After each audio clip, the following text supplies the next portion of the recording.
Hello friends, a very happy good morning, good afternoon और good night, या जब भी आप मेरा वीडियो देख रहे हो। So friend, in today video we are going to discuss class 10th English book first flight chapter number 7 which is the glimpses of India.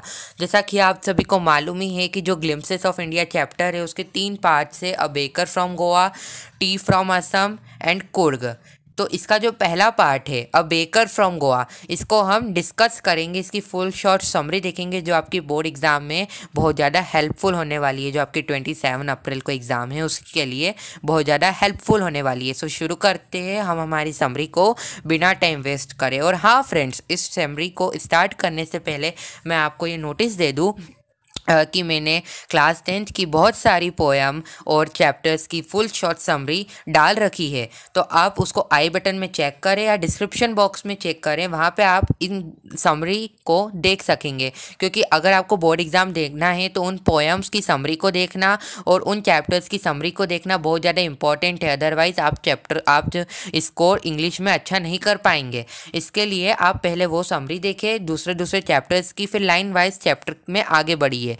तो मैं इसी चैनल पे सारे जो चैप्टर्स हैं उनकी समरी डालता रहूँगा, क्योंकि हमारी टर्म सेकंड की जो सारी समरी है पोएम्स की वो तो कंप्लीट हो चुकी है। अब जो चैप्टर्स है हम उस पर शिफ्ट हो गए हैं। चैप्टर्स में भी हमने बहुत सारे चैप्टर्स कंप्लीट कर लिए हैं। अब हमारे ये जो चैप्टर है बेकर फ्रॉम गोवा, इसकी शॉर्ट समरी डिस्कस करेंगे बिना टाइम वेस्ट करे। तो शुरू करते हैं हम इस चैप्टर की समरी को। सो फ्रेंड्स, जैसा कि आप इमेज देख सकते हैं अपनी स्क्रीन पे, शुरू करते हैं। मैं पहले आपको पूरा पैराग्राफ पढ़ूंगा, फिर उसका एक्सप्लेनेशन बताते जाऊंगा। A baker from Goa is a description of traditional Goan village written by Lucio Rodriguez, which the writer tells us about the presence and importance of baker of during Portuguese days in Goa. The story begins with the narrator elders memorizing fondly the time when loaves of bread were very famous during the region of Portuguese in Goa. So student, अब इसको समझते हैं।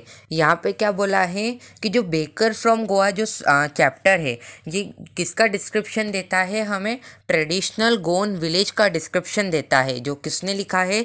Lucio Rodriguez ने लिखा है। जिसमें जो writer है वो हमें बता रहे हैं कि कितनी प्रेजेंस और उनकी इम्पोर्टेंस कितनी है, किनकी? बेकर्स की कितनी ज़्यादा इम्पोर्टेंट है, अभी भी है और पोर्टुगीज़ के समय भी थी। अब पोर्टुगीज़ डेज क्या है तो मैं आपको बता दूं फ्रेंड्स कि पोर्टुगीज़ एक समय था जब आप सभी को मालूम है कि हमारे इंडिया पे ब्रिटिशों का शासन बहुत समय से ही रहा है। तो अब यही ब्रिटिश के शासन में पोर्टुगीज़ के शासन भी थे जिन्होंने गोवा पे बहुत समय तक राज करा था। तो अब उसी के टाइम पीरियड में ये स्टोरी लिखी गई है। तो उसी के बारे में हमको बताया गया है कि उस पीरियड ऑफ टाइम में जो बेकर की इम्पोर्टेंस है वो बहुत ज़्यादा थी गोवा में के विलेजेस में, और अभी भी है। अभी आप जब चैप्टर पढ़ोगे तो उससे हम कंक्लूजन से यही समझेंगे कि अभी भी उसकी गोवा में इम्पोर्टेंस है। इनफैक्टली हमारी इंडिया में भी है। खैर, कंक्लूजन तो आपको लास्ट में समझ में आ ही जाएगा। अभी इंट्रोडक्शन को समझो, है ना। तो यहाँ तक समझ में आ गया होगा, आई होप आपको। और ये जो स्टोरी है बिगेंस कहाँ से चालू होती है? नरेटर के एल्डर से चालू होती है। मतलब नरेटर के जो भी बुजुर्ग हैं, जो भी उनके दादा दादी, वहाँ से चालू होती है। जो मेमोराइज कर रहे होते हैं फॉन्डली मीन्स बड़े ही शौक से उस टाइम को मेमोराइज कर रहे होते हैं जिसमें जो ब्रेड्स की लोव्स रहती है वो बहुत ज़्यादा फेमस रहती है Portuguese over Goa. Means loaves of bread means double रोटियाँ। आप देखे ही होगे डबल ब्रेड के जो पीस आते हैं जो स्लाइस में यूज़ होते हैं पिज़्ज़ा के, वैसे ही जो ब्रेड रहती है बहुत ज़्यादा बड़े ही शौक से उस समय में यूज़ होती थी। उसी को जो नरेटर्स के बड़े हैं वो याद कर रहे हैं।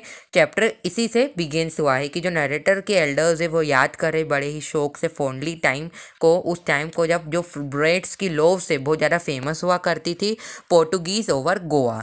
अब चलते हैं हम हमारी नेक्स्ट स्लाइड पे।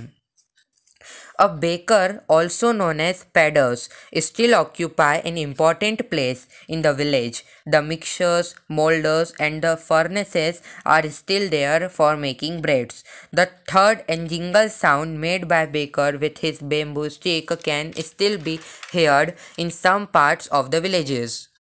The writer tells us that the same sound used to wake him up during his childhood days. The narrator further narrates that Baker visited twice a day. His one hand supported the basket on his head and other one carried the bamboo stick. So friends, अब यहाँ पे हमको क्या बताया गया है, यहाँ पे हमको बता रहे हैं कि जो बेकर्स है उनको पेडर्स बोला जाता था, पेडर्स के नाम से जाना जाता था, जो बहुत ज़्यादा इम्पोर्टेंस प्लेस ऑक्यूपाई करते हैं विलेज में गोवा के पोर्टुगीज़ के समय में। जो मिक्सर्स है, जो मोल्डर्स है और जो फर्नेसेस है अभी भी आपको दिखे जा सकते हैं, अभी भी ब्रेड्स लोव्स बनाने के लिए यूज़ होते हैं, है ना। ये जो मिक्सर्स, मोल्डर्स और जो फर्नेसेस है सामान है जो ब्रेड्स बनाने में यूज़ होता है। तो जो नरेटर है वो हमें बता रहे हैं कि जो मिक्सर्स, मोल्डर्स और जो फर्नेसेस है वो अभी भी आपको देखे जा सकते हैं, स्टिल यूज़ होते हैं ब्रेड लोव्स बनाने में। ब्रेड लोव्स मीन्स डबल रोटियाँ जो ब्रेड की बनती है उसको बनाने में अभी भी यूज़ होते हैं और आपको देखे जा भी सकते हैं उस गोवा के पर्टिकुलरली विलेजेस में। जो थर्ड और जो जिंगल साउंड है जो प्रोड्यूस करता है बेकर, किससे, उसकी बेम्बू स्टिक से, वो अभी भी आपको गाँव में सुना जा सकता है। अगर आप गोवा के गाँव में जाओगे, पोर्टुगीज़ के गाँव में पहले थे, तो अभी भी आपको जो थर्ड और जो जिंगल साउंड है जो बेकर वहाँ पे बेम्बू स्टिक से प्रोड्यूस करता है वो अभी भी आप सुन सकते हो। कैसे, आप इसको इमेजिन करो कि जब आपकी स्ट्रीट से, आपकी जो गली है बाहर वाली, आपने देखा ही होगा कि बहुत बार पॉपकॉर्न वाले, या पॉपकॉर्न वाले नहीं तो जोन से भी स्ट्रीट वाली जो दुकान जाती है तो वो कुछ नॉइस क्रिएट करके जाती है। जैसा कि आपने पॉपकॉर्न देखा होगा तो जो पॉपकॉर्न वाला होता है वो कढ़ाई बजाते हुए जाता है, टन टन ऐसे। अगर जो आइसक्रीम वाला जा रहा होगा तो वो घंटी बजाते हुए जाएगा। तो ऐसे ही जो आप बता रहे हैं नरेटर कि जो थर्ड और जो जिंगल साउंड प्रोड्यूस करता था बेकर जब वो उनकी गली से निकलता था, वो आज भी आपको सुनाई दिए जा सकते हैं कुछ गाँव के कुछ पार्ट्स में। और जो राइटर्स है वो हमें यह भी बताते हैं कि ये जो सेम साउंड है बेम्बू स्टिक का, वो उन्हें उठाने में भी, सुबह सुबह जब वेकअप जगाने में भी काम आता था, है ना। और जो नरेटर है वो बताते, फर्दर नरेट्स करते कि जो बेकर है वो दिन में एक बार थोड़ी ना आता था, वो दिन में दो दो बार आता था, विजिटेड ट्वाइस अ डे। और उसका जो एक हाथ था वो तो क्या सपोर्ट करता था, बास्केट जो जिसमें जो ब्रेड्स रखी रहती थी, और उसके सिर पे रहता था उसको, जैसे कि जो आप देखते हो कि जो बेकर्स रहते हैं, या समझिए कि कुछ आम वाम बेचने वाले भी रहते हैं, तो एक हाथ से वो सिर को सहारा देते, जिसके ऊपर टोकरी रहती है, या मजदूर जो होते हैं वो सहारा देते। ऐसे जो बेकर्स है वो एक हाथ से सिर के ऊपर रखते थे जिससे वो अपनी बास्केट को सपोर्ट करते थे, एंड द अदर उनका हाथ रहता था, उसमें हाथ जो रहता था उसमें बेम्बू स्टिक रहती थी, जिससे वो जो साउंड है वो क्रिएट करते थे, जो अभी भी गोवा के पर्टिकुलरली गांव में सुना जा सकता है। अब चलते हैं हम हमारी नेक्स्ट स्लाइड पे। The narrator and his friends would try to peep into his basket, but it was the maid servant who collected the loaves, while kids used to look for bread bangles, a sweet bread especially baked. Payment. The account were generally settled on the monthly basis. The account's details was written on the wall. Importance of baker was felt on every occasion. Marriage gifts were meaningless without the sweet bread bowl. Bread was must for any party. Mother used to prepare sandwiches for the occasion of her daughter engagement, and cakes and bholinas were made for Christmas. So student, अब यहाँ पे हमको क्या बताया गया है, यहाँ पे जो बेकर है उसकी पूरी इम्पोर्टेंस हमें बताई गई है। जो नरेटर है वो कहता है कि जो नरेटर वो खुद है और जो उसके फ्रेंड्स है वो झांकने की कोशिश करते थे जिस बास्केट, वो जो बेकर ऊपर वाली स्लाइड में, जो अभी हमने स्लाइड देखी थी कि उसका जो एक हाथ है वो उसके सिर को सपोर्ट करता था, जो उसके ऊपर की बास्केट रहती है, तो उसमें झांकने की कोशिश करते थे नरेटर और उसके फ्रेंड की, वो कुछ ब्रेड्स को ले सके, ठीक है। बट जो मेड सर्वेंट थे वो उन्हें ऐसा करने से रोकते थे। और जैसा कि आप सभी को मालूम ही है, जब भी तो मेड सर्वेंट रखेगा कोई, है ना। और वो कौन सी ब्रेड को करते थे, पीप करते थे, झाँकते थे, तो ब्रेड बेंगल्स जो होती है, ब्रेड बेंगल्स क्या होती है, एक स्वीट ब्रेड होती है, स्पेशली बेक्ड होती है ना। जैसे कि आपने देखा भी होगा, रेनबो टाइप का एक पेस्ट्री होती है जो वैसी ब्रेड बेंगल्स भी होती है, बेंगल्स टाइप की होती है, चूड़ी जैसी जो स्वीट ब्रेड होती है, जो स्पेशली बेक्ड करके रखता है। तो उसको लेने की जो नरेटर, जो उसके फ्रेंड है, वो कोशिश करते थे, झांकते थे बास्केट में, बट जो ऐसा मेड सर्वेंट है वो उनको ऐसा करने नहीं देते थे। अब बात आती है मोड ऑफ पेमेंट की। जैसे आपने देखा ही होगा कि दूध का जो खाता होता है, अपन क्या रोज रोज दूध लेते तो है, बट क्या रोज रोज दूध वाले को पेमेंट करते? ऑब्वियसली नहीं ना। अपन पूरा मंथली बेसिस पे पेमेंट करते हैं। ऐसा ही सोचो कि ब्रेड इतनी वहाँ पे चलती थी कि ब्रेड की भी मंथली पेमेंट होती थी। जैसे कि दूध पूरे महीना ले लिया हमने, फिर पेमेंट करेंगे, ऐसे ब्रेड का भी होता था। जो अकाउंट है जनरली जो बेकर है वो सेट कर दिया करते थे मंथली बेसिस पर, एंड जो अकाउंट्स डिटेल्स है वो वॉल पे लिख दिया करती थी, है ना। जो भी अकाउंट्स की डिटेल्स है वो दे दिया करती थी, और लास्ट में जो भी बिल होता था वो पूरा बताया जाता था, मतलब मंथली बेसिस पे होता था। अब जो इम्पोर्टेंस है, अब ये बहुत इंपॉर्टेंट है, ठीक है। आपकी बोर्ड में इसका सैम्पल पेपर में अगर आपने क्वेश्चन पेपर करा है तो आपको ये पॉइंट भी लिखना उसमें ज़रूरी है ना। ये सबसे मेन जो टॉपिक है इसका वो डिस्कस हो रहा है इस चैप्टर का।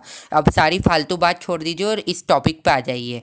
जो इम्पोर्टेंस है बेकर की, वो हर ओकेशन पे फेल्ट होती थी, याद करी जाती थी। क्यों? अभी ये समझो कि जो मेरिट गिफ्ट है वो तो मीनिंगलेस होते थे, कुछ व्यर्थ ही होते थे अगर उसके साथ स्वीट ब्रेड बोल नहीं भेजी जाए। बोल बोल नहीं भेजा जाए। बोल क्या है? तो बोल भी एक स्वीटी ब्रेड है जो स्पेशली बेक्ड करी जाती है, ठीक है। और जो ब्रेड है वो हर पार्टी के लिए लगते ही लगते थे। Bread was must for any party. जो मदर है वो ब्रेड को यूज़ करती थी सैंडविचेस बनाने के लिए, उनकी डॉटर की इंगेजमेंट के लिए।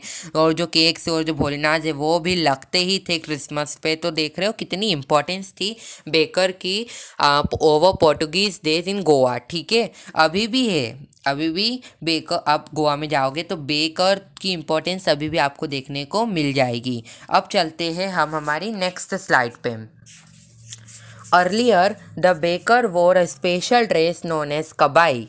It was a single piece frock of knee length, but during narrator childhood, they used to wear a shirt with half pants.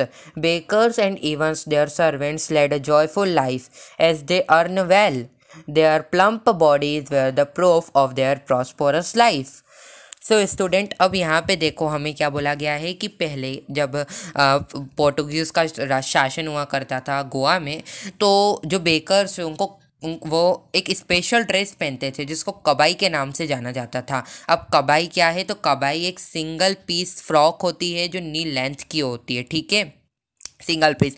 But जब नरेटर बचपन में, जब नरेटर के चाइल्डहुड में जो बेकर्स थे वो क्या पहनते थे? शर्ट पहनते थे हाफ पैंट के साथ, ठीक है। तो जो बेकर्स है और जो उनके सर्वेंट थे वो बहुत ज़्यादा इंजॉयफुल लाइफ जीते थे। अब कैसे? क्योंकि वो बहुत ज़्यादा अच्छे से कमाते थे। अब उसका प्रूफ कि वो अच्छे से कमाते थे, तो नरेटर ने ऐसा प्रूफ दिया कि जो उनकी प्लम्प बॉडीज़ है, मतलब जो उनका मोटा शरीर है, वो इस बात का प्रूफ है कि वो अच्छी प्रॉस्परस लाइफ जी रहे हैं। तो हमने यहाँ पे हमारा पूरा जो चैप्टर की समरी है, जो इस पूरे चैप्टर में हमें बताया गया है, वो हमने पूरा डिस्कस दोस्तों कर लिया है। अब हम इस चैप्टर से क्या कंक्लूज़न निकालेंगे?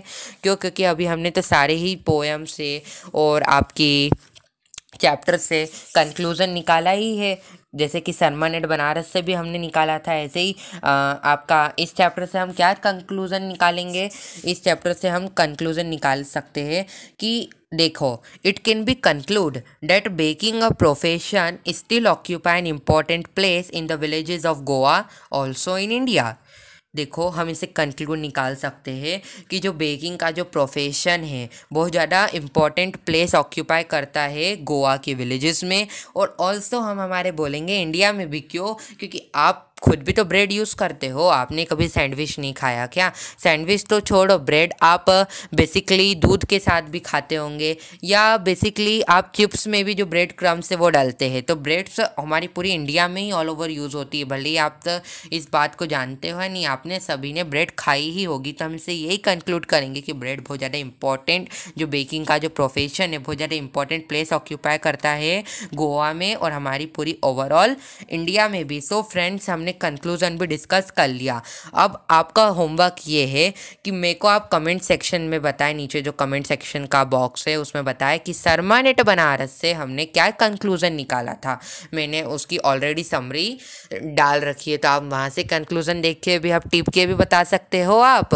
और अगर आपने चैप्टर की समरी देखी होगी, मेरी वीडियो नहीं देखी होगी, तो भी आप अपने हिसाब से कंक्लूजन बताना, लेकिन बताना ज़रूर। सो फ्रेंड, यहाँ पे हमारा ये चैप्टर डिस्कस हो गया है पूरा। इसके नेक्स्ट चैप्टर में हम डिस्कस करेंगे कुर्ग, जिनके राइटर लोकेश एब्रॉल है। खैर, उसको हम नेक्स्ट वीडियो में डिस्कस करेंगे। आज के लिए इतना ही। A baker from Goa by Lucio Rodrigues. I hope कि आपको पूरे चैप्टर की समरी अच्छे से समझ में आई होगी। अगर समझ में आई है तो लाइक करें, चैनल को सब्सक्राइब करें और हमें यूँ ही साथ देते रहिए। Thank you student for watching this video and for your loving and support. Thank you so much.